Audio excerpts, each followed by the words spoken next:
Arkadaşlar merhaba. Kuşumuz Murat Tuyji'ye ait. Marka numarası TR2620 928. Evet arkadaşlar, büyük ihtimalle erkek çıkar ki yavrumuz. Çok güzel tüyleri var. Çok uzun kanatlı arkadaşlar. Çok sık kanatları var.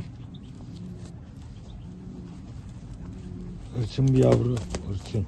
Dur yavrum dur. Çok uzun kanatları var arkadaşlar. Çok güzel kanatları var. Muazzam bir de beli var arkadaşlar.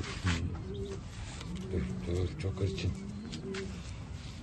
Tüyleri çok güzel. Çok sağlıklı arkadaşlar. Kasları çok güzel. Kuşumuzun pedirgesi. Babası Mustafa Akçay'a ait. Thomas 6 Wolverine çalışması. Annesi Cem Meşe'ye ait. Tam kardeşi Derby 16 Derby Nirvana'da 2023'te yarışmış. Final 24 olmuş. Arka tarafı Dimitar Todorov. Alıcısına hayırlı olsun.